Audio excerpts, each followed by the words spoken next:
in what present rather alarming statistics, suicides among CRPF personnel have risen by 55% in the last 5 years. Now that is quite a steep rise. And what we want to try and ascertain in this episode of Government Matters is what has caused this rise, what is the government saying about it, and what kind of remedies are we looking for. Sania Dhingra, who did the story for ThePrint, is with me. In fact, you can log on to our website, theprint.in, to read Sania's story. Sania, so first let's talk about the statistics a little bit. What is this data? Where have we accessed it from? What does it tell us? So the data is from the Ministry of Home Affairs, which is the cadre controlling authority for CRPF and all Central Armed Police Forces. And you know, the data is alarming, but suicides in CAPFs, among CAPF Jawans, has been an issue that has existed for a very long time. The steep increase, though, in the last 5 to 6 years is of course a matter of concern, because this year, as of November itself, there have been 45 cases of suicides by CRPF Jawans. And in November itself, you know, I was going through the list and there were about 3-4 cases in November itself. And of course, people can say that this is because of COVID and it has sort of increased stress levels among the Jawans who've, you know, had to be sort of taken from one place to another in order to sort of for containment activities and all as well. But it remains a very understudied issue, even by the government. You know, very few researches are done, and that's what, when we speak to officers in the CRPF and other CAPFs, what they say is that in the army, they have a separate directorate, so, you know, which is sort of dedicated for mental health issues, for suicides. Each case is sort of studied and analyzed. In the CRPF and the CAPFs in general, it remains a very understudied issue, unfortunately, and the government's response is very superficial, if one can say so, because, you know, when in the parliament this question has been asked, and what ministers have repeatedly said is, and which is what the CRPF officers told us as well, that, you know, it happens because of personal issues, it could be an issue of debt, it could be an issue of marital discord, and so on and so forth. So there seems to be very less investment in sort of, you know, actually understanding what is causing this this now, increase. Sani, before we come back to this difference between you know, this issue as far as the army is concerned and as far as the CAPF is concerned, let's talk a little bit about region-wise or state-wise breakup of suicides, because I note that is also an interesting point in your story. Yeah, so I have the data here. So of the 45 deaths that have happened due to suicide, the maximum have happened in Kashmir. So to say that it's happening because of personal reasons is not a very tenable argument, because you can see that it is in the more tense areas that more number of cases are of suicide are happening. So 13 are from Kashmir, 7 are from the northeast, and 10 are from left-wing affected areas, and all others constitute for 15 cases. So there is, of course, you know, and in areas like these, there is a question of the kind of training these Jawans get when they go to these areas. People say that they're not trained enough, they're not trained as much as an army Jawan is. There's also the, you know, question of temperature. They often stay in very, very cold terrains and without much infrastructure, and accommodation is known to be poor.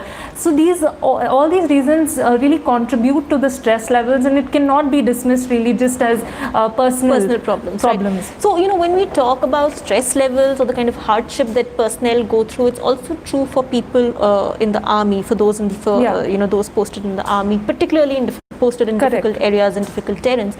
But there is, as you pointed out, a difference in how the army approaches it and how it is approached in CAPFs. Can we talk a little bit about that? Also in terms of leaves, for instance, the kind of leaves you're entitled to when you're in difficult, you know, positions like these. You know, the leaves has been a very sticky issue, sticky point for CAPF Jawans, because they're given 60 paid leaves throughout the year, and over and above that they can take about 15 casual leaves. And for for the army, the number of casual leaves, I think, is double of what is given to CAPFs. And even last year, the government said they want to sort of increase this number to what it is for army. So I remember the Home Minister had also spoken about increasing leaves for CAPF, right? Yeah, so I was just coming to that earlier this last year. In fact, Home Minister Amit Shah said that because there is the stress levels are so high, what we need to do is we need to have 100 days of leave for across CAPFs.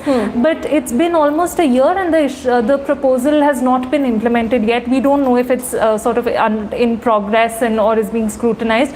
But as of now, it's not been implemented. So I think that the leaves become a very crucial issue. Right. And then in terms of salary, an army jawan of the same sort of seniority and the same experience is paid about 1.5 to twice the amount a CRPF jawan is paid. And these people, these are jawans who are working in, the stress levels are pretty much the same. The sort of, if an army, there are issues. For example, there was a study which said that the level of stress caused by the sub-conventional warfare, the low intensity conflicts, the counter-insurgency and counter-terrorism operations, the stress that is caused by all these things among CRPF jawans is actually higher than what it is for army jawans. And this was a study, government study that was carried out in 2006. And yet we see this sort of discrepancy in the salaries and in the leaves.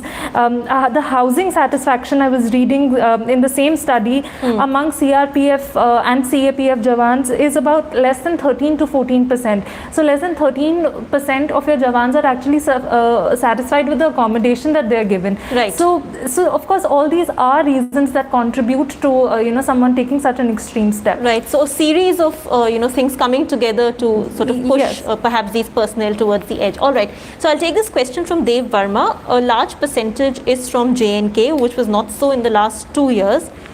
Does it have something to do with the large amount of CRPF suddenly being posted to Kashmir on August 5 last year, or in the sort of run up to August 5 last year, without any mental preparation? So is there, when you were talking to people, did this sort of come up? Well, one cannot sort of conjecture whether it's because of what happened last year or whether Article 370 abrogation had anything to do with it.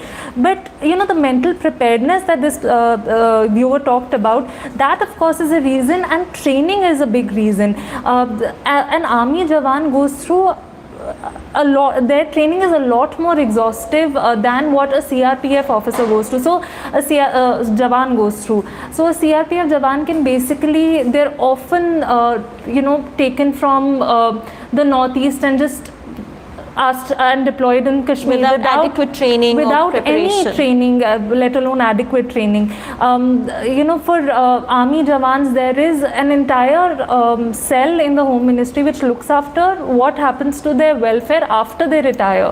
But for CRPF jawans, we know for a fact nothing of this sort happens. So all of this contributes to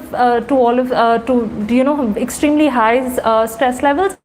Whether being posted in Kashmir in particular has a role to play, of course, yes. The difficulty in not being very well versed with the terrain, with the temperature, with the other kind of security and political scenario. Then of course all of this is bound to contribute to. Right. Okay. There's another question. The PTSD issues that our jawans as well as Kashmiris might be having due to a war-like situation, as well as COVID, everything that has come, the sudden new normal that we seem to be living with, does the government even acknowledge it as an issue? Now, I know you said that they are saying it's personal reasons, family problems, etc., etc., but do they at all, even off the record, acknowledge there could be a larger problem and not just, some personal problem that they're facing at home? Firstly, I'd like to point out that it is, of course, COVID has contributed to everybody's stress levels, and particularly so for jawans who are sort of, working in, as it is, very difficult conditions. But even last year the number was 43 or 42, I think, the cases of suicide. So it has increased by 3, which is not a very steep, rise since last year. So to attribute the number of suicides that happened to COVID could be a little, misleading. But yes, what CRPF officers, there is another sort of issue that they point towards when you talk about anything to do with the welfare of CAPFs, and they say that there is a leadership issue as well, because we are not allowed to represent our own forces, and it is done by IPS officers who have very little understanding of what the kind of training a CRPF Jawan needs, the kind of accommodation that a CRPF Jawan needs, the kind of work that is entailed in being in a force like the CRPF. Because they have such little understanding of this, they don't even flag these issues, and there is a complete sort of there's complete lack of empathy when it comes to from the leadership in that sense. So that's what CRPF officers off record say, but it's something that cannot be it's an issue that cannot be lost in this kind of politics between one arm of the government versus the other, and it's something that the government needs to look at as a whole. Correct. Okay, there's another question. This is from Ipshita, so it's a related question. She also wanted to know what CRPF has to say on this, but there is a second part to her question, which is any action to stop this from further happening. So, I know, okay, if problems are identified, as you were mentioning off the record, they do recognize these problems. What are the solutions that, say, the forces themselves, sort of envisage to sort this out? I think what the CRPF has repeatedly said is that we already have a model in front of us, which is the army. And in fact, even I have some stats for the army as well. It's not as though suicide is not common among army Jawans. Between 2010 to 2019, there were 1,100 cases of suicide by army Jawans as well. But then, there have been a lot of suicide prevention interventions that have been made by the army, which include, as I mentioned before, there's an entire directorate sort of dedicated to looking at mental health issues in the army, and from sort of conducting researches on the issue to providing counseling and grievance redressal mechanisms. All of this is done, but also concrete steps like improvements in the food that is provided to Jawans, the clothing that is provided to Jawans, the marriage accommodations that are provided after post marriage, and a liberalized leave policy. So these are some of the basic things that the army has looked at in order to kind of quell this problem, and the CRPF says that this is the same model that we need to adopt. Of course, the CRPF, on record, they say that we have a buddy redressal system where one CRPF Jawan talks to another, but then officers and Jawans, I think, say that these are all superficial interventions, and you need to look at concrete steps in order to sort of provide for a better working environment for these Jawans. Right. Now, before we close, Sania, very quickly, because you've been speaking to people about this issue, and even if it is even if they're not willing to come on the record, is there a concern that if it's been a steep rise, or steep in the sense that from 2016 to now, I know you said it's gradual every year, but the figure that we see right now is much higher than 2016. Is there a concern that this is going to just keep going up, and that can then become a far bigger issue and a far bigger problem than what one can imagine? Unfortunately, I don't think that it is an issue at all. It's just something that is buried in the NCRB data, and every year this sort of comes out, but it's buried in the newspapers, and then nothing is really done about it. With regard to, and it's not just suicides, right? It also the cases of fratricide among CRPF officers, CRPF Jawans is on the rise. The attrition rate among these among CAPFs is extremely high. So between 2000 and 2005, and that's the last time such a study was conducted, about 70,000 Jawans left the CAPFs either because of due to resignations or sickness, or suicide, or any these kind of issues. So 70,000 in 5 years is a big issue. That shows that you have a force that is inherently dissatisfied. Right. But, and this study happened 15 years ago.